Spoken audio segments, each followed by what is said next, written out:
معزز حاضرین اور پردہ نشین خواتین، نوجوانوں، عزیز بچوں،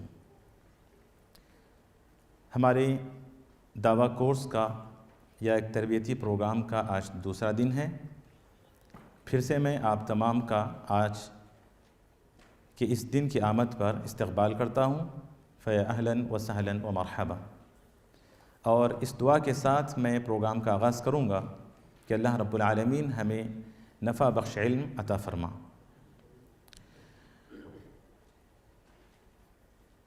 برادران اسلام اور خواتین اسلام، کیا یہ بہتر نہیں ہوگا کہ میں آگے بڑھنے سے پہلے تھوڑا سا یہ چیک کر لوں کہ کچھ پچھلا بھی یاد ہے آپ کو، یا پھر سب یہیں چھوڑ کر چلے گئے تھے؟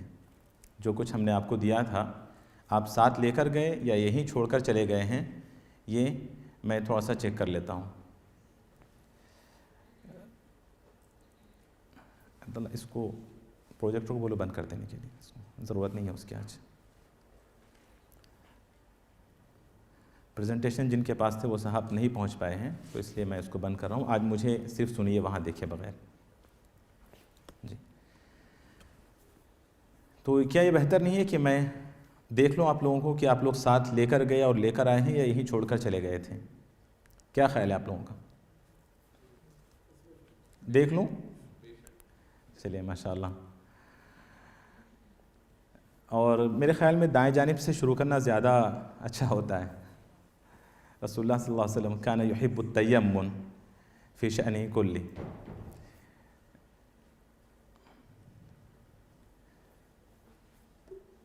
میں خود نام لوں یا آپ لوگ؟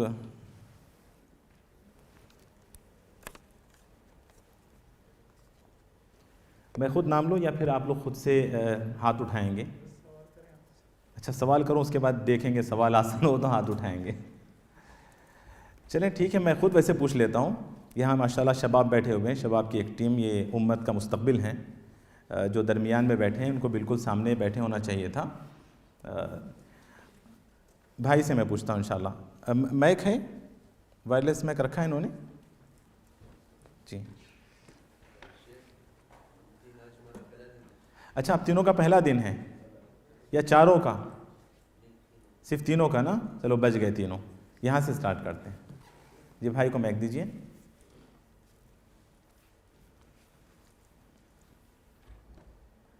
یا آپ کا بھی پہلا دن ہے؟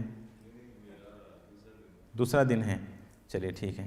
چھوٹا سا سوال ہے، کوئی ایسے بڑے بڑے سوالات نہیں کروں گا، جو کچھ میں نے بتایا ہے ان باتوں میں سے کوئی ایک چھوٹا سا سوال، ٹھیک؟ بہت زیادہ میں نے کل جس پر بات کی ہے وہ شاید موضوع یہی تھا کہ آخر میں نے اسلام کو کیوں چنا ہے، اسلام ہی میرا دین کیوں ہے، اسلام ہی کو میں نے کیوں منتخب کیا ہے، اسلام ہی کو میں نے اپنے سینے سے کیوں لگایا ہے۔ تو کیا اس کا جواب دے سکتے ہیں آپ؟ مختصر جواب دیں، ضروری نہیں کہ کل میں نے جتنی تقریر کی وہ ساری آپ کریں۔ اسلام ایک مکمل دینیات، زندگی کا آخرت کا جوڑا ہے، تو اس کے اندر ہمیں سارا کچھ پتہ ہے، قرآن کے اندر جو لکھا ہے وہ پروف ہے۔ میں نے آپ سمجھیں میں غیر مسلم ہوں، آپ سے سوال کر رہا ہوں۔ اس کے آپ نے 5 بتائے تھے کہ یہ جو اسلام ہے وہ کیا اس کا نام ہے؟ اسلام ہی نام ہے اس کا۔ مائک میں بولیے، مائک میں بولیے، مائک میں۔ یہ آپ کے مال کی عزت کی، میرے مال کی عزت کی حفاظت کرتا ہے؟ اچھا آپ کے نہیں؟ جی ٹھیک ہے، مطلب سب کے مال کی حفاظت کرتا ہے، جو بھی مسلمان ہیں ان کے مال کی حفاظت کرتا ہے، ان کی عزت کی حفاظت کرتا ہے۔ اور 3 آپ کے بھائی بتا دیں گے انشاءاللہ، وہ ناراض ہو رہے ہیں کہ شیخ مجھ سے کیوں نہیں پوچھ رہے ہیں۔ جی عزیزم خضر، کوئی اور پوچھ لوں آسان سا؟ ہاں کل سے ریلیٹڈ نا؟ اچھا دوسرا سوال ہے آپ سے۔ بھائی نے بتایا کہ اسلام 5 چیزوں کی حفاظت کرتا ہے، ان میں سے بتایا کہ مال کی حفاظت کرتا ہے، عزت کی حفاظت کرتا ہے۔ بتا دیں بقیہ 3 کون کون سی چیزیں ہیں؟ اچھا وہی بھول گئے آپ؟ ٹھیک۔ اچھا کیا آپ مجھے جواب دے سکتے ہیں کہ بحیثیت مسلمان میری زندگی کا مقصد کیا ہے؟ اللہ کی عبادت کرنا. اچھا، کل تھے نا آپ؟ جی جی مکمل تھے؟ ٹھیک، چلیں پیچھے دے دیں. بحیثیت مسلمان میری زندگی کا مقصد کیا ہے؟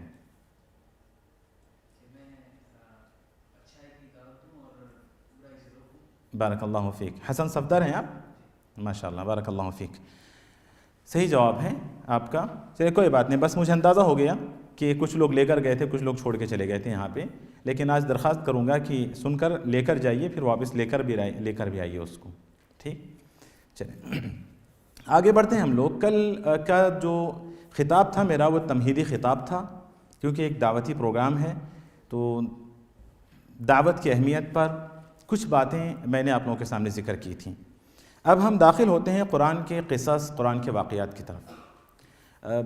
بھائی آپ سب سے ناراض تو نہیں ہیں؟ نہیں ہیں؟ مل جائیے سب میں. بارک اللہ فیک.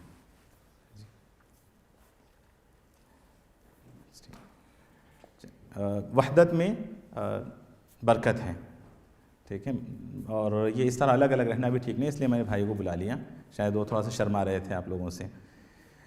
جی تو ہم قصص کی طرف چلتے ہیں. تو آج کچھ موضوعات ہیں، پریزنٹیشن آج نہیں ہم پیش کر پا رہے ہیں، لیکن ہو سکتا ہے کہ آج کا کل میں پھر سے ریوائز کروں گا انشاءاللہ کچھ چیزیں آپ لوگوں کے سامنے، اور مجھے امید ہے کہ مجھ سے سن کر بھی آپ لوگ نوٹ کر سکتے ہیں انشاءاللہ. القصص القرآنیہ، کیونکہ ہمارا جو سب سے اہم موضوع ہے وہ ہے حضرت سلیمان علیہ السلام کا قصہ ہدہد کے ساتھ. یہی واقعہ سب سے اہم ہے ہمارے موضوع کا اصل محور، اصل موضوع گفتگو ہمارا یہی ہے. تو ضروری ہے کہ میں قصہ شروع کرنے سے پہلے یہ آپ سے ذکر کروں کہ آخر اللہ رب العالمین نے قرآن کے اندر جو واقعات، جو قصص ذکر کیے ہیں، اس میں کیا حکمت پوشیدہ ہیں، کون کون سی حکمتیں پوشیدہ ہیں، اور آخر ان واقعات اور ان قصص کے ہمیں کیا فائدے حاصل ہوتے ہیں. یہ بہت ضروری ہے نا. اور کس کس طرح کے واقعات قرآن میں مذکور ہیں یہ بھی جاننا ضروری ہے. کس طرح کا مطلب یہ نہیں کہ میں اب قرآن کے سارے واقعات آپ کو سنانے لگ جاؤں گا.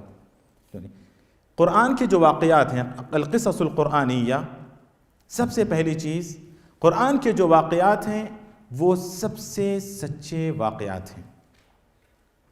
قرآن میں جو مذکور واقعات ہیں سب سے سچے واقعات ہیں. دلیل اللہ رب العالمین کا ارشاد ہے، وَمَنْ أَصْدَقُ مِنَ اللَّهِ حَدِيثًا.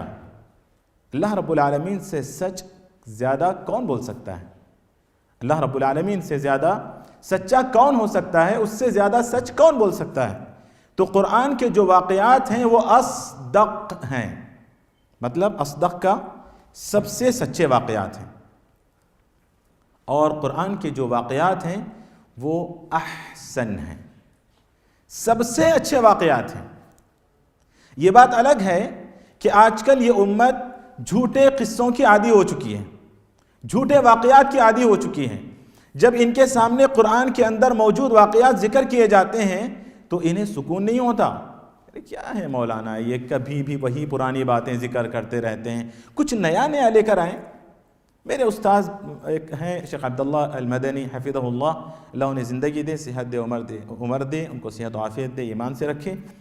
وہ ماشاءاللہ بڑے خطیب ہیں، ہندوستان کے جانے مانے وہ خطبہ میں ان کا شمار ہوتا ہے. سالوں سے وہ ماشاءاللہ خطبے وغیرہ دیتے ہیں. تو لوگ ان سے کہتے ہیں کہ مولانا آپ کیا ہے، آپ وہی پرانی باتیں بولتے رہتے ہیں. تو مولانا نے ان کو یہی جواب دیا کہ پھر آپ کوئی نیا اسلام میرے سامنے لے کر آئیں. میں تو وہی اسلام پیش کروں گا جو 1400 سال پہلے رسول اللہ صلی اللہ علیہ وسلم نے جو پیش کیا تھا، جو قرآن کے اندر موجود ہے. اب نئی چیزیں کہاں سے لاؤں؟ اب ان کے سامنے نئی چیزیں رکھو، نئی چیزیں رکھو کہ اللہ تعالیٰ خود آیا تھا پیارے نبی کو لینے کے لیے. پہلی بار سن رہا ہوں میں، کیا بات بولتے ہیں مولانا صاحب. پہلی بار ہی سنیں گے کیونکہ قرآن کے اندر ہوتا تو پہلے بھی سن لیے ہوتے. سب سے پہلے پیارے نبی کی جنازے کی نماز اللہ تعالیٰ نے پڑھی، نعوذ باللہ. یہ سب جھوٹے واقعات ہیں، اس کو سچ نہیں سمجھنا. پبلک ارے پہلی بار سن رہے ہیں، کیا بات ہے مولانا، کس فیکٹری سے لاتے ہیں سارے واقعات، کہاں سے بنا کے لاتے ہیں. اب پبلک کیا متاثر ہوتی ہے، کیا واقعات ہیں، کیا نئی ایجادات ہیں. ہماری قوم ابھی یہ جھوٹے واقعات اور جھوٹے قصوں کی عادی ہو گئی ہے اور آہستہ آہستہ سچائی سے نکلتی جا رہی ہے، جبکہ قرآن کی جو واقعات ہیں وہ اصدق ہیں، قصص اصدق ہیں، اور نمبر 2 احسن ہیں۔ اللہ تعالیٰ فرماتا ہے، قرآن کی آیت ہے، وَمَنْ أَحْسَنُ مِنَ اللَّهِ جی قیلا، وَمَنْ أَحْسَنُ مِنَ اللَّهِ قیلا، اللہ سے زیادہ اچھا کوئی بول سکتا ہے، اللہ رب العالمین سے بہتر کوئی بات کر سکتا ہے؟ تو اللہ رب العالمین نے جن واقعات کو ذکر کیا ہے وہ احسن واقعات ہیں۔ قرآن کے جو واقعات ہیں وہ انفع ہیں۔ تیسری چیز انفع، پہلی چیز اصدق، سب سے سچے واقعات ہیں، نمبر 2 احسن ہے، نمبر 3 انفع ہیں۔ لقد كان في قصصهم عبرة لأولي الألباب، کہ ان واقعات کو سن کر انسان اپنے ایمان کو تازہ کر سکتا ہے، ان واقعات کو سن کر انسان اپنے اخلاق کو سنوار سکتا ہے، ان واقعات کو سن کر انسان اپنے رب سے قریب ہو سکتا ہے، ان واقعات کو سن کر انسان گناہوں سے، معصیتوں سے، نافرمانیوں سے بچ سکتا ہے۔ انفع ہیں قرآن کے واقعات۔ یہ قرآن کے واقعات کے سلسلے میں کچھ باتیں تھیں کہ قرآن کے واقعات انفع ہیں، اصدق ہیں، احسن ہیں اور انفع ہیں، جبکہ اس سے زیادہ اصدق کوئی اور واقعہ نہیں ہو سکتا، اس سے زیادہ، ان واقعات سے زیادہ احسن کوئی واقعہ نہیں ہو سکتا، ان واقعات سے زیادہ انفع، فائدہ مند کوئی واقعہ نہیں ہو سکتا ہے۔ آئیے اس کے بعد میں آپ کے سامنے ذکر کروں کہ قرآن میں اللہ رب العالمین نے جو واقعات ذکر کیے ہیں مختلف قسمیں ہیں۔ قرآن کے جو واقعات ہیں ان کی مختلف قسمیں ہیں۔ سب سے پہلے اللہ رب العالمین نے جو واقعات ذکر کیے ہیں وہ ہے قصص الانبیاء والرسل۔ اللہ رب العالمین نے قرآن کے اندر نبیوں اور رسولوں کے واقعات ذکر کیے ہیں۔ جیسے سب سے پہلے اللہ تعالیٰ نے سورۃ البقرہ میں کس نبی کا ذکر کیا؟ کس کا ذکر کیا؟ سب سے پہلے آدم علیہ السلام کا ذکر کیا۔ وَإِذْ قَالَ رَبُّكَ لِلْمَلَائِكَةِ إِنِّي جَاعِلٌ فِي الْأَرْضِ خَلِيفَةً قَالُوا أَتَجْعَلُ فِيهَا مَن يُفْسِدُ فِيهَا وَيَسْفِكُ الدِّمَاءَ۔ آدم علیہ السلام کا واقعہ شروع ہوتا ہے یہاں سے۔ اس کے بعد اللہ رب العالمین نے کس نبی کا ذکر کیا، کوئی بتا سکتے ہیں؟ جی موسیٰ علیہ السلام؟ نہیں، عیسیٰ بھی نہیں، موسیٰ بھی نہیں، سب بول دیں کوئی ایک نکل آئے گا۔ وَإِذِ ابْتَلَىٰ إِبْرَاهِيمَ رَبُّهُ بِكَلِمَاتٍ فَأَتَمَّهُنَّ، الف لام میم میں پہلے پارے میں وَإِذِ ابْتَلَىٰ إِبْرَاهِيمَ رَبُّهُ بِكَلِمَاتٍ فَأَتَمَّهُنَّ۔ غور کرتے جائیں گے اگر آپ ان آیات کو، ابراہیم علیہ السلام، آدم علیہ السلام کا قصہ، پھر اس کے بعد شیطان کا جو معاملہ تھا اس کو چھوڑیے، پھر اس کے بعد یعنی وہاں پر خلافت کا تذکرہ ہے جو آدم علیہ السلام کا واقعہ ذکر ہوا، پھر اس کے بعد ابراہیم علیہ السلام کا واقعہ، اگر ان واقعات کو پڑھتے جائیں گے، ان میں غور کرتے جائیں گے، پھر اسی طرح دوسرا پارہ، پھر تیسرا پارہ، تقریباً سورۃ البقرہ کے اندر جو بڑے بڑے واقعات ذکر کیے گئے ہیں، تمام کا تعلق اگر آپ گہرائی سے دیکھیں گے تو ان کا تعلق تمکین فی الارض سے ہے۔ کیا مطلب ہے تمکین فی الارض کا؟ کہ زمین میں حکومت کس کی ہوگی، اس زمین پر ہندو پاک کی نہیں، اللہ رب العالمین کی سرزمین پر، پوری سرزمین، اس پر حکومت کس کی ہوگی، خلیفہ کون بنے گا، کون اس سرزمین پر حکومت کرے گا، تقریباً یہی چیزیں آپ کو ملیں گی۔ اسی لیے دیکھیں وَإِذِ ابْتَلَىٰ إِبْرَاهِيمَ رَبُّهُ بِكَلِمَاتٍ فَأَتَمَّهُنَّ قَالَ إِنِّي جَاعِلُكَ لِلنَّاسِ إِمَامًا، مسجد کا امام نہیں ہے وہ، مسجد کا امام نہیں، انی جاعلک للناس اماما، خلیفہ حاکم بنایا اللہ رب العالمین نے کہ ہم تمہیں امام بنانے والے ہیں۔ کب؟ جب ساری آزمائشوں کو انہوں نے اپنے اوپر برداشت کیا اور ساری آزمائشوں میں، سارے امتحانات میں کامیاب ہوئے تو کہا قال انی جاعلک للناس اماما، قال هو من ذریتی، ابراہیم علیہ السلام بھی دیکھیے اچھے لوگ تھے، انبیاء تھے نا، قال هو من ذریتی، اللہ میرے نسل سے بھی، اللہ تو مجھے امام بنا رہا ہے میری نسل سے بھی، قال لا ینال عہد الظالمین، کتنی خطرناک باتیں بتائیں اس میں. لا ینال عہد الظالمین، حکومت ملے گی تمہاری نسل سے بھی ملے گی لیکن ظالموں کو نہیں ملے گی. لا ینال عہد الظالمین، یہاں ظالم سے مراد یہ نہیں کسی کو تھپڑ مارنے والا، ظلم کرنے والا، بم ڈالنے والا. ظالمین سے مراد یہاں پر ظالم علی نفسہ بھی ہے، ظالم علی غیرہ بھی ہے، کہ انسان نافرمانیاں اور گناہ کر کے بھی اپنے آپ پر ظلم کرتا ہے اور دوسروں پر بھی ظلم کرتا ہے.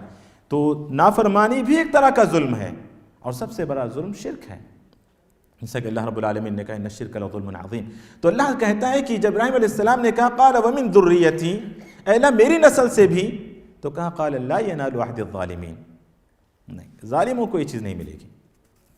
بہرحال تو اس طرح اللہ رب العالمین نے اس کے بعد کئی انبیاء کے واقعات اللہ تعالیٰ نے ذکر کیے، موسیٰ علیہ السلام کے، عیسیٰ علیہ السلام کے، یوسف علیہ السلام کے کئی واقعات. یہاں پر وقت نہیں ہے کہ ہم سارے واقعات پر بات چیت کر سکیں. تو بہرحال قرآن میں جو واقعات مذکور ہیں ان میں ایک قسم واقعات کی، قصص کی ایک قسم جس کا تعلق انبیاء و رسول سے ہے، قصص الانبیاء والرسل، یہ بتانا مقصود تھا. دوسرے جو قرآن میں واقعات مذکور ہیں وہ ہے قصص الافراد والطوائف. بعض افراد کا اللہ رب العالمین نے قرآن میں ذکر کیا ہے، بعض افراد کے واقعات ذکر کیے ہیں. جیسے افراد، لقمان علیہ السلام کا واقعہ ہے، مریم علیہ السلام کا واقعہ ہے، یہ تو ذوالقرنین کا واقعہ ہے، یہ اہل ایمان میں سے ان کا تعلق ہے. وہیں اہل کفر کا بھی تعلق ہے، اہل کفر کے بھی واقعات ہیں، قارون کا واقعہ ہے، حامان کا واقعہ ہے، فرعون کا واقعہ ہے. ایسے افراد کے بھی واقعات اللہ رب العالمین نے ذکر کیے ہیں، اور بعض گروہوں کے بھی واقعات اللہ نے ذکر کیے، جیسا کہ سورۃ البقرہ ہی میں پارہ نمبر 2 میں الم تر الی الذین خرجوا من دیارہم وهم الوف حذر الموت فقال لهم اللہ موتوا ثم احیاهم. اسی طرح اللہ تعالیٰ نے اسی سورۃ البقرہ میں پارہ نمبر 3 میں دیکھیے او کالذی مر علی قریۃ وہی خاویۃ علی عروشها، وہاں پر خضر علیہ السلام کا واقعہ، بعض مفسرین کہتے ہیں کہ وہ عزیر علیہ السلام کا واقعہ ہے کہ ایک قریے پر سے گزرتے ہیں کہ وہ سارا قریہ بالکل مرا پڑا ہے، کچھ نہیں ہے. کہتے ان یحیی ہذہ اللہ بعد موتها، اس کو بھی اللہ تعالیٰ دوبارہ زندہ کر سکتا ہے. فاماتہ اللہ تعالیٰ نے ان کو ہی موت دے دی. فاماتہ اللہ 100 عام 100 سال کے لیے موت دے دی اللہ تعالیٰ نے. ثم بعث، پھر اللہ نے ان کو دوبارہ اٹھایا. قال کم لبثت، کتنے دیر سے ٹھہرے تھے یہاں پہ؟ لبثت یوما و بعض یوم. مفسرین کہتے ہیں کہ وہ شاید سورج کے نکلتے وقت ہی جو ہے نا وہ یہ واقعہ پیش آیا تھا، سورج ڈوبنے کا وقت تھا. کہتا ہے کہ شاید بھی تھوڑا سا ابھی وہ سورج نظر آ رہا تھا ان کو. لبثت یوما او بعض، ایک دن ہوا یا پھر دن کا کچھ حصہ ہوا. بل لبثت 100 عام فانظر الى طعامك وشرابك لم يتسنى وانظر الى حمارك ولنجعلك آية للناس. یہ سارے واقعات آپ لوگ بعد میں پڑھیں ضرور. تو اس طرح اللہ رب العالمین نے بعض شخصیات کے واقعات ذکر کیے ہیں، بعض گروہوں کے واقعات ذکر کیے ہیں، جماعتوں کے. اسی طرح اصحاب الجنہ کا واقعہ ذکر کیا. سورۃ القلم دیکھیں اور سورۃ الکہف کو پڑھیں تو اصحاب الکہف کا واقعہ وہاں پر موجود ہے. سورۃ القلم کا واقعہ تو جانتے ہیں نا. اصحاب الجنہ کا جو واقعہ ہے، نیت بدل گئی تھی، بیٹوں کی نیت میں کھوٹ پیدا ہو گیا تھا. باپ غریب و مسکینوں کا خیال رکھتا تھا. جب باپ کی موت ہو گئی تو بیٹوں نے کہا کہ نہیں، اب کوئی مسکین نہیں داخل ہوگا، اب کوئی مسکین نہیں آئے گا، چلو رات جا کر ہم کھیت و صاف کر دیتے ہیں. اللہ تعالیٰ نے ان کے پہنچنے سے پہلے ان کی کھیتی وغیرہ کو تباہ کر دیا. تو اس طرح کہ اللہ رب العالمین نے قرآن میں افراد، اور یہ دوسری قسم ہے، افراد اور بعض گروہوں کے واقعات اللہ رب العالمین نے ذکر کیے ہیں. اسی طرح اللہ رب العالمین نے قرآن میں بعض وہ واقعات ذکر کیے ہیں جن کا تعلق نبی کریم صلی اللہ علیہ وسلم کے عہد اور آپ کے زمانے سے تھا. آپ صلی اللہ علیہ وسلم کے زمانے میں جو واقعات پیش آئے قرآن میں اللہ تعالیٰ نے اس کو ذکر کر دیا. جیسا کہ سورۃ البدر کا اللہ نے ذکر کیا، وَإِذْ غَدَوْتَ مِنْ أَهْلِكَ تُبَوِّئُ الْمُؤْمِنِينَ مَقْعَدَ لِلْقِتَالِ إِذْ هَمَّ الطَّائِفَتَانِ مِنْكُمْ أَنْ تَفْشَلَا وَاللَّهُ وَلِيُّهُمَا وَعَلَى اللَّهِ فَلْيَتَوَكَّلِ الْمُؤْمِنُونَ وَلَقَدْ نَصَرَكُمُ اللَّهُ بِبَدْرٍ وَأَنْتُمْ أَذِلَّةٌ.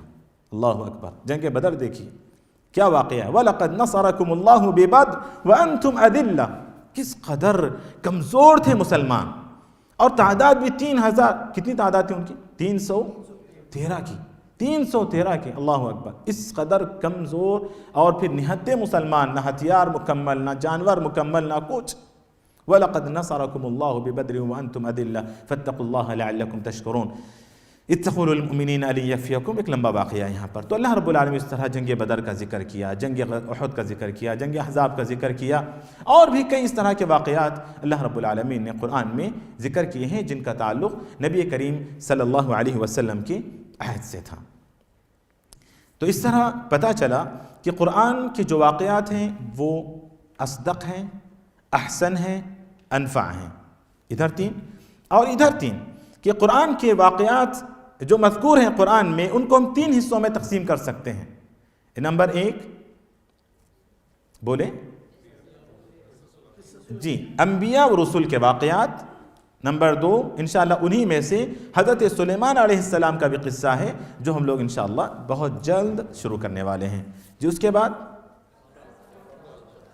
جی افراد کا اور گروہوں کے واقعات، کچھ بعض گروہوں کے جماعتوں کے واقعات اللہ رب العالمین نے ذکر کیے ہیں.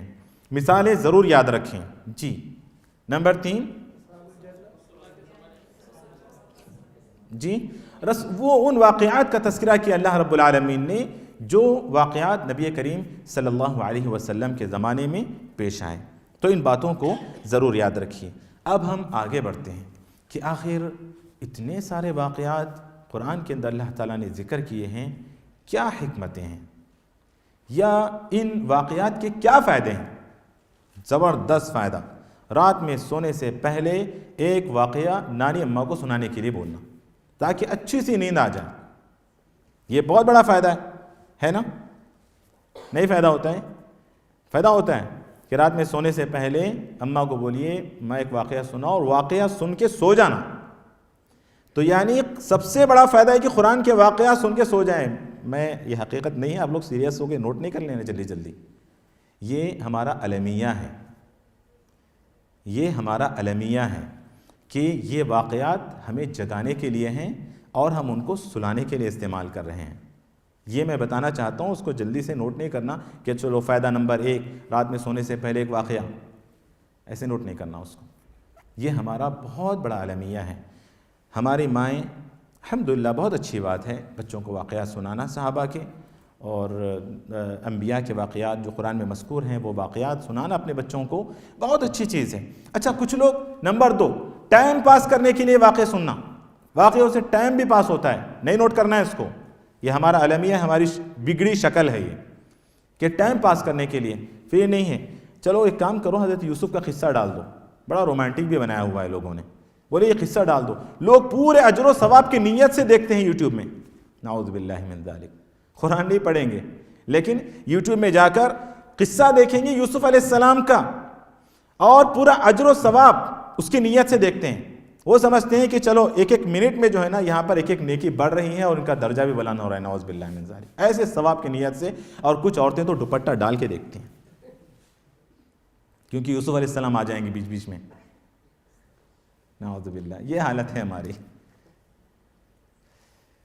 اسی طرح موسیٰ علیہ السلام کا واقعہ بھی یوٹیوب پر لوگوں نے بنایا ہوا ہے اور ہماری عورتیں ماشاءاللہ جذبہ اچھا ہے. دیکھیے کہ چلو بیکار چیزیں نہیں دیکھنا ہے، ہمیں مسلسلات نہیں دیکھنا ہے، سیریل نہیں دیکھنا ہے. کیا دیکھنا ہے؟ یہ دیکھنا ہے. اللہ کی بندیوں، اللہ کے بندوں، قرآن کو پڑھو، سچی تصویر آپ کے سامنے آئے گی. کس قدر جھوٹی باتیں اس واقعے کے اندر مکس ہیں، کیسی کیسی چیزیں اس کے اندر اضافہ کی گئی ہیں. نعوذ باللہ من ذالک. بہت غلط چیزیں ہیں لیکن پھر بھی ہم اس کو ثواب کی نیت سے. بچے پوچھئے کیا بیٹا کیا دیکھتے ہو؟ نہیں پہلے ہم فلمیں دیکھتے تھے، آج کل نا اسٹوریز دیکھتے ہیں ہم، پروفٹس کی اسٹوریز دیکھتے ہیں، پروفٹ موسیٰ کی، یوسف کی، وہ ہم لوگ دیکھتے ہیں آج کل. تو یعنی بچوں کو بھی سمجھایا گیا کہ بہت ہی بڑا ثواب کا کام ہے، بیٹا یہ دیکھو وہ مت دیکھو. نہیں، قرآن پڑھیں، سچی تصویریں آپ کے سامنے آئیں گی. واقعات کی سچی حقیقت یا صحیح شکل میں واقعات آپ کے سامنے آئیں گی. تو کیا فائدے ہیں؟ تو ہم اس طرح فائدہ اٹھا رہے ہیں ان واقعات سے. رات میں سونے کے لیے واقعہ سنتے ہیں، ٹائم پاس کرنے کے لیے ہم ان واقعات کو پڑھتے ہیں. اور آج کل نیا دور چل رہا ہے چونکہ، تو واقعات کو ہم دیکھ رہے ہیں، بگڑی شکل میں دیکھ رہے ہیں. اور پھر ان واقعات کو ٹائم پاس کرنے کے لیے تقریروں میں آپ دیکھیں گے بعض مقررین ماشاءاللہ گھنٹوں تقریر کریں گے، ایک واقعہ لے کر اتنا مرچ مسالہ لگائیں گے، اتنا مرچ مسالہ لگائیں گے، بازار میں چاہے جتنا مہنگا ہو جائے ان کے پاس بڑا سستا ہوتا ہے. اس میں جھوٹی سچی باتیں ملا ملا کر یہ بات لوگ سنتے ہیں اور آ کر ہمارے سر پر بیٹھتے ہیں کہ واقعی میں تو مولانا نے یہ بھی بتایا تھا، یہ آپ نہیں بتاتے ہو۔ ہم کہاں سے بتائیں؟ ہم تو وہی بتائیں گے جو قرآن میں ہے، ہم ایکسٹرا کہاں سے لائیں گے آپ کے پاس؟ تو وقت کو گزارنے کے لیے بھی، تقریروں کو لمبی کرنے کے لیے بھی کچھ مولانا لوگ اس طرح کے قرآن کے واقعات کا غلط استعمال کرتے ہیں اور ان کو بگاڑ کر، مرچ مسالہ لگا کر، انسان کس مقصد کے لیے کیا فائدہ ہے اور کیا حکمتیں اس میں پوشیدہ ہیں وہ تو ایسے چلی جاتی ہیں سر کے اوپر سے، وہ تو آتی ہی نہیں وہ چیز۔ واقعہ سن کے، یوسف علیہ السلام کا واقعہ سن کے نکلتے ہوئے بس اتنا سوچ کے نکلتا ہے کہ یوسف علیہ السلام کے پیچھے نا وہ کون تھی، وہ زلیخا، پتہ نہیں وہ نام کہاں تک صحیح ہے، بہرحال وہ اس کے پیچھے پڑی تھی، یہ سن کے نکل جاتا ہے۔ وہاں پر اس بات پر زور نہیں دیا جاتا کہ آخر کیا فوائد ہیں یوسف علیہ السلام کے قصے سے، آخر ہمیں کیا چیزیں مل رہی ہیں۔ عفت و پاک دامنی کا سبق ملتا ہے۔ یوسف علیہ السلام کے قصے سے ہمیں ہمارے اقتصاد کو ہم درست کر سکتے ہیں، اپنی اکنامک کو ہم درست کر سکتے ہیں۔ یوسف علیہ السلام کی زندگی سے ہمیں زندگی میں ڈسپلین، زندگی میں نظم و نسق سیکھنے کو ملتا ہے۔ یہ ساری چیزیں تو ہماری نظروں سے اوجھلی ہو جاتی ہیں اور ہمیں بتایا بھی نہیں جاتا، واقعہ ایسے سنا دیا گیا کہ آخر میں بندہ رومانٹک بن کے نکل جاتا ہے۔ موسیٰ علیہ السلام کا واقعہ سنایا گیا تو ڈر کے گھبرا کے نکلتا ہے، پتہ نہیں کون کس پر جادو کر دے گا۔ یہ ایمان لے کے نہیں نکلتا وہاں سے کہ جادو کرے بھی تو اس کا توڑ ہے، ہم اس کو قرآن پڑھ کے جو ہے نا اس سے دور ہو سکتے ہیں، اللہ کے کلام کو پڑھ کر یہ چیز سوچ کے نہیں نکلتا، وہ ڈر کے گھبرا کے نکل جاتا ہے کہ پتہ نہیں فرعون کا کوئی رشتہ دار، کوئی اس کی نسل کا بچ گیا ہو جو ہم پہ جادو کر دے۔ یہ گھبراہٹ، عجیب سا خوف لے کے لوگ نکلتے ہیں۔ تو واقعات کو ہم پڑھیں، سنیں، قرآن کے جو واقعات ہیں اس کے کیا فوائد ہیں، کیا حکمتیں ہیں، وہ سب سے اہم ہیں۔ قرآن کے اندر جو واقعات اللہ رب العالمین نے ذکر کیے ہیں، کیا فوائد ہیں، کیا حکمتیں ہیں، وہ سب سے زیادہ اہم ہیں۔ چند میں آپ کے سامنے رکھوں گا کیونکہ ٹائم اتنا ہوتا نہیں ہمارے پاس، تو چند فوائد اور چند حکمتیں میں آپ کے سامنے رکھوں گا۔ آپ لوگ ضرور اس کو اپنے دل و دماغ میں اور اپنے نوٹ بک میں پین اور کاپی کا استعمال کریں۔ کل بھی میں نے کچھ احباب سے کہا تھا کہ اپنے ساتھ ضرور پین اور نوٹ بک وغیرہ لے کر آئیں۔ دعوت میں بھی لوگ کچھ نہ کچھ تو لے کر آتے ہیں، لیکن بعض احباب ایسے ہی منہ اٹھائے چلے آئے ہیں شاید ہمیں دیکھنے کے لیے۔ تو اگر آج نہیں لائے ہیں تو کل جو ہے نا وہ ضرور اپنے ساتھ نوٹ بک اور پین لے کر آئیں، کیونکہ لکھ کر ہم اس علم کو قید کر سکتے ہیں۔ قید العلم بالکتابہ، علماء نے نصیحت کی ہے کہ علم کو لکھ کر قید کر لو، تو اسی لیے اپنے ساتھ وہ ضرور لے کر آئیں۔ اس سے چیزیں یاد رہ جاتی ہیں پھر، اور آپ کے لیے بڑے مفید ہیں۔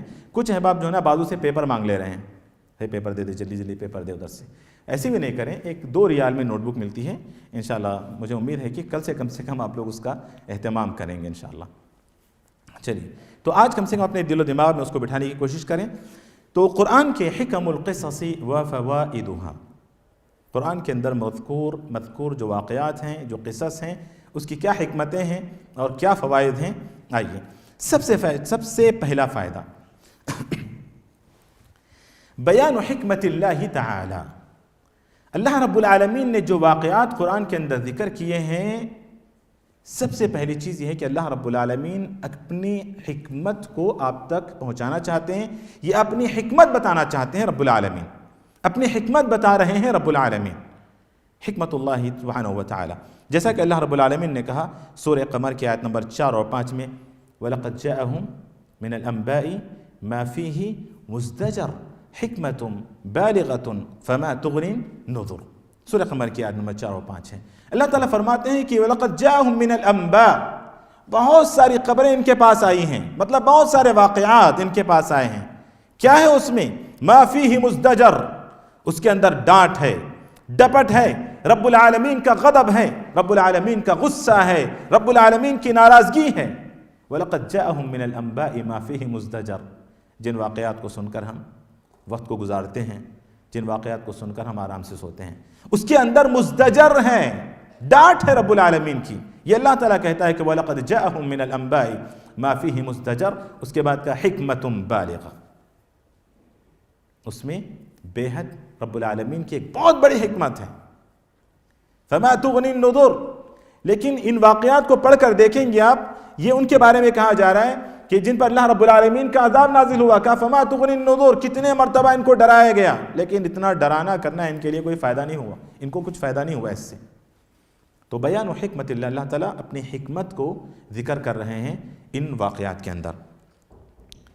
نمبر 2، رب العالمین اپنے انصاف کا ذکر کرتے ہیں ان واقعات میں، کہ اللہ رب العالمین کس قدر عدل ہے، عدل انصاف ہے، اور عدل انصاف کرنے والا بھی مبالغے کا صیغہ، کس قدر رب العالمین عدل ہے، کیسا وہ انصاف کرنے والا ہے، ان واقعات کو پڑھیں گے آپ کو پتہ چلے گا۔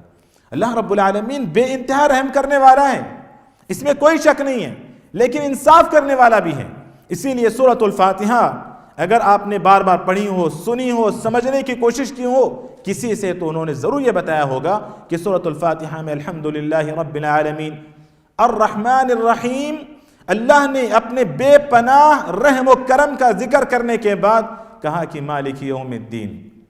اللہ کے رحم کو سن کر بے لگام نہیں ہو جانا، یہ نہیں کہ چلو اللہ تعالیٰ رحمان و رحیم ہے، بہت زیادہ رحم کرنے والا ہے، جو چاہے ہم کر سکتے ہیں، نہیں، مالک یوم الدین، تم جو بھی کرو گی کل کے دن انصاف ہونے والا ہے، وہ یوم جزا کا مالک ہے۔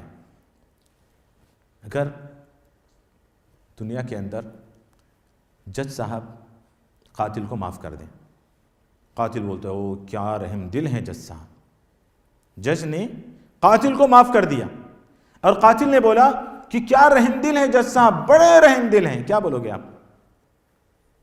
وہ جج ہے، وہ ہے قاضی ہے، وہ قاضی ہے نہیں، وہ قاضی نہیں ہے، وہ قاضی ہی نہیں ہے، کیونکہ اس نے فیصلہ نہیں کیا صحیح، وہ قاضی ہی نہیں ہے۔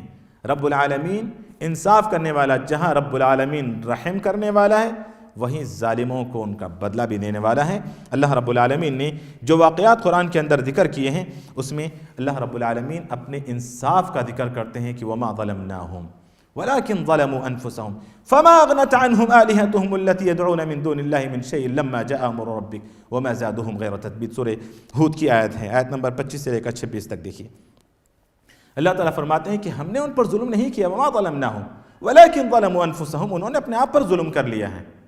فما اغنت عنہم آلہتہم التی یدعون من دون اللہ من شیء لما جاء امر ربک، جب رب العالمین کا فیصلہ یعنی رب العالمین کا جب عذاب آ گیا تو ان کی یہ معبودان باطلہ نے انہیں کوئی فائدہ نہیں پہنچایا، اللہ کے علاوہ ان کو کچھ فائدہ نہیں پہنچایا ان معبودان باطلہ نے۔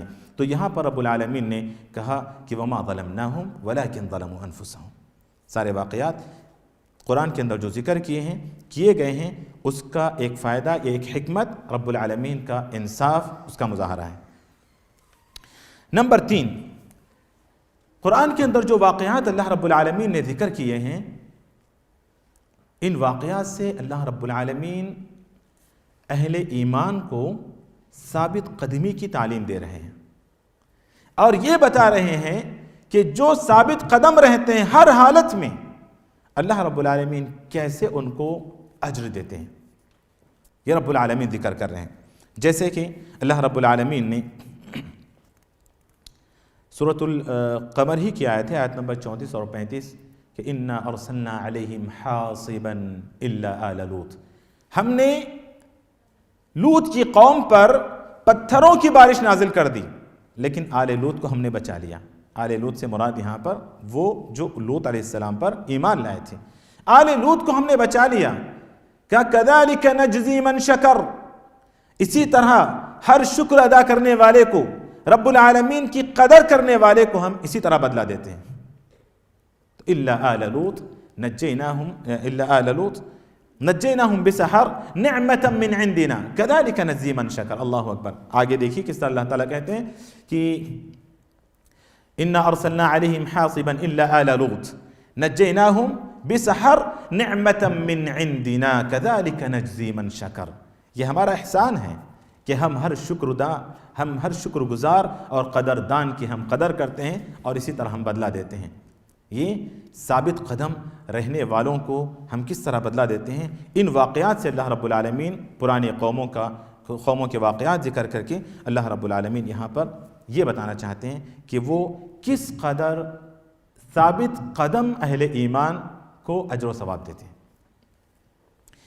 ہر حکمت اور ہر فائدے کے پیچھے کے واقعات ہیں، لیکن ٹائم نہیں ہمارے پاس اتنا کہ میں ہر ایک کی مثال میں ایک ایک واقعہ آپ کے سامنے ذکر کروں، تو اس لیے میں تیزی سے جا رہا ہوں، لیکن مجھے امید ہے کہ کم سے کم آپ کے اندر ایک تڑپ اور شوق تو پیدا ہو کہ چلو چل کر دیکھتے ہیں واقعی قرآن کے اندر یہ ساری چیزیں موجود ہیں، واقعی قرآن کے اندر ایسے واقعات موجود ہیں جن میں اللہ کے فضل کا مظاہرہ ہے، جن میں اللہ کے حکمت کا مظاہرہ ہے، جس میں اللہ رب العالمین کے انصاف کا مظاہرہ ہے، جن میں اللہ رب العالمین کے اہل ایمان کے ساتھ ایک خصوصی فضل و کرم اور احسان کا معاملہ ہے۔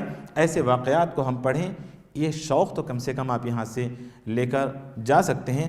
میں ہر حکمت اور ہر فائدے کے پیچھے ایک واقعے کو ذکر کرنا شروع کر دوں تو پھر جو اصل واقعہ ہے پھر اس کے لیے پھر دوبارہ مجھے یہ کورس رکھنا پڑے گا، اس لیے ہم تیزی سے آگے بڑھ جاتے ہیں۔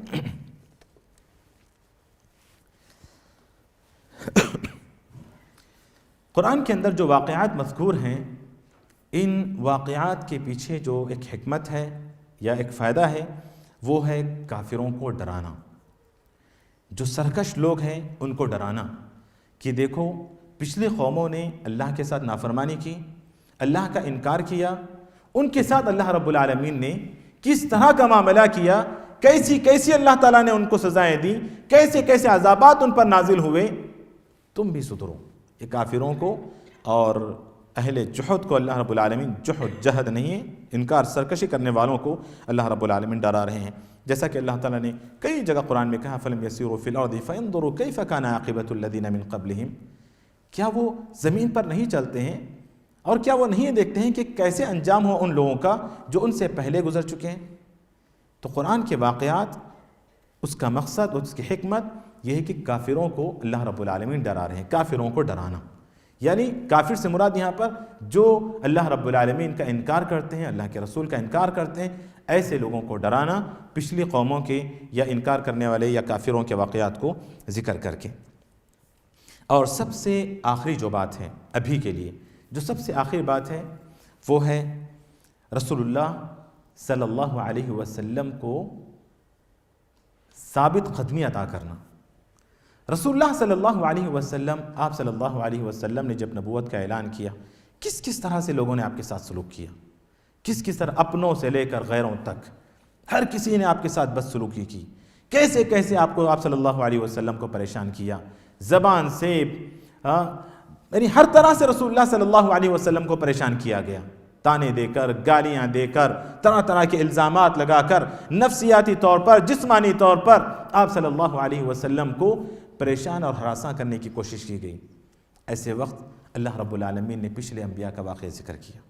دیکھو پچھلے نبی ابراہیم کے ساتھ کیا ہوا، موسیٰ کے ساتھ کیا ہوا، عیسیٰ کے ساتھ کیا ہوا، فلاں کے ساتھ کیا ہوا، سارے انبیاء کے واقعات، تقریباً 25 انبیاء جیسا کہ میں نے ذکر کیا، انبیاء کے واقعات اللہ رب العالمین نے ذکر کیے اور کہا کہ وَإِن كَذَّبُوكَ فَقَدْ كُذِّبَ وَإِن كَذَّبُوا وَإِن يُكَذِّبُوكَ فَقَدْ كَذَّبَ الَّذِينَ مِن قَبْلِهِمْ، اگر یہ تمہیں جھٹلاتے ہیں تو پریشان ہونے کی ضرورت نہیں ہے، تم سے پہلے لوگوں کو بھی، تم سے پہلے بھی لوگوں نے اپنے نبیوں کو جھٹلایا ہے، تم سے پہلے لوگوں نے بھی اپنے نبیوں کو جھٹلایا ہے، تمہیں پریشان ہونے کی ضرورت نہیں ہے۔ یعنی اس کا مطلب یہ ہے کہ رسول اللہ صلی اللہ علیہ وسلم کو تسلی دینا مقصد ہے ان واقعات کے ذریعے، رسول اللہ صلی اللہ علیہ وسلم کو تسلی دینا مقصد ہے ان واقعات کے ذریعے، جیسا کہ اللہ رب العالمین فرماتے ہیں وَكُلًّا نَقُصُّ عَلَيْكَ مِنْ أَنْبَاءِ الرُّسُلِ مَا نُثَبِّتُ بِهِ فُؤَادَكَ وَكُلًّا نَقُصُّ عَلَيْكَ مِنْ أَنْبَاءِ الرُّسُلِ مَا نُثَبِّتُ بِهِ فُؤَادَكَ، ہم آپ کے دل کو مضبوط کرنا چاہتے ہیں، اتنے واقعات ہم نے جو ذکر کیے ہیں، سارے واقعات، ہمارا مقصد ہے آپ کے دل کو مضبوط کرنا۔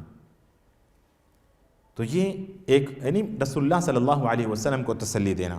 تو نمبر 1 اللہ رب العالمین کی حکمت، نمبر 2 اللہ رب العالمین کا فضل، نمبر 3 اللہ رب العالمین کا عدل، نمبر 3 مومنوں کو ثواب و جزا مومنوں کے لیے جو ثابت قدم رہتے ہیں، اور نمبر 5 کافروں یعنی اللہ رب العالمین اور اللہ کے رسول صلی اللہ علیہ وسلم کا جو انکار کرتے ہیں ان کو ڈرایا جا رہا ہے کہ اگر تم بھی نہیں مانو گے اللہ اس کے رسول کو تو تمہارا انجام بھی وہی ہوگا جو پچھلی قوموں کا ہوا ہے۔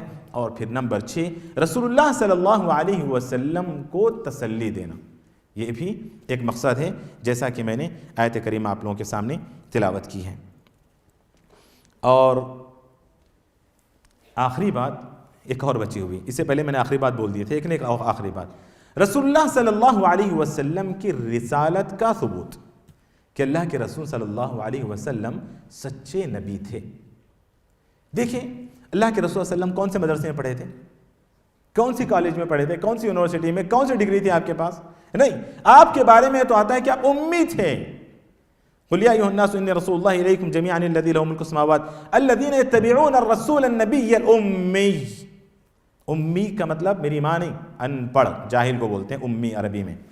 رسول اللہ صلی اللہ علیہ وسلم امی تھے، کہیں پر آپ نے تعلیم حاصل نہیں کی، اس کے باوجود رسول اللہ صلی اللہ علیہ وسلم وہ واقعات ذکر کرتے ہیں، اللہ رب العالمین کہتے ہیں تلک من انباء الغیب نوحیها الیک ما كنت تعلمها انت ولا قومك من قبل هذا فاصبر ان العاقبة للمتقین۔ اللہ تعالیٰ کہتے ہیں تلک من انباء الغیب نوحیها الیک۔ یہ دیکھیں رسول اللہ صلی اللہ علیہ وسلم سچے نبی تھے، اس بات کا ثبوت ہے ان واقعات کے اندر کہ آپ نے کسی مدرسے میں تعلیم حاصل نہیں کی، کوئی ڈگری وگری نہیں تھی آپ کے پاس، لیکن آپ سینکڑوں ہزاروں سال پرانے واقعات ذکر کرتے ہیں، تو کہاں سے؟ کیا یہ اس بات کا ثبوت نہیں ہے کہ اللہ رب العالمین نے آپ کو بتایا اور اللہ نے آپ کو نبی اور رسول بنا کر بھیجا ہے؟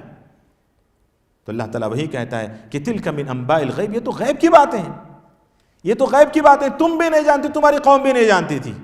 ان واقعات کو جو قرآن کے اندر مذکور ہیں، نہ تم جانتے نہ تمہاری قوم، لا انت ولا قومک من قبل هذا، اس سے پہلے بھی کوئی نہیں جانتے تھے۔ فاصبر، ان کے جھٹلانے سے آپ پریشان مت ہوں، آپ کے لیے آپ نبی ہیں، اس کے ثبوت کے لیے یہ کافی ہے کہ آپ وہ واقعات ذکر کر رہے ہیں جو ہزاروں سال پرانے تھے، ان واقعات کو آپ صلی اللہ علیہ وسلم نے ذکر کیا۔ تو کہا تلک من انباء الغیب نوحیھا الیک ما کنت تعلمها انت ولا قومک من قبل هذا فاصبر ان العاقبۃ للمتقین، اور انجام تو متقیوں کے لیے ہی ہے، انجام تو متقیوں کے لیے ہیں۔ یہ چند فوائد اور قصص و حکم جو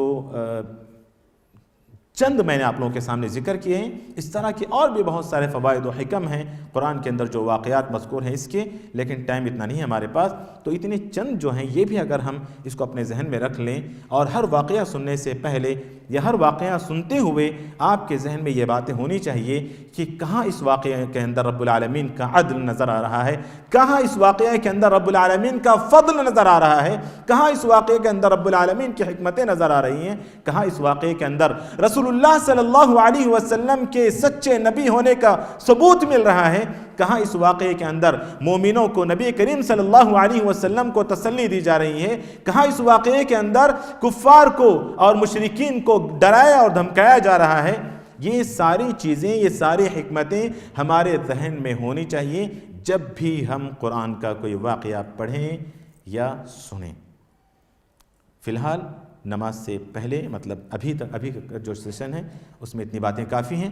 اللہ تعالیٰ سے دعا کرتا ہوں کہ اللہ رب العالمین جو کچھ ہم نے سنا ہے، سننے کے ساتھ ساتھ عمل کرنے کی اور دوسروں تک ان باتوں کو پہنچانے کی توفیق عطا فرما، آمین۔ وصلی اللہ وسلم وبارک علی نبینا محمد وعلی آلہ وصحبہ اجمعین والحمد للہ رب العالمین۔ انشاءاللہ واپس ہم نماز کے فوراً بعد دوبارہ ملاقات کریں گے۔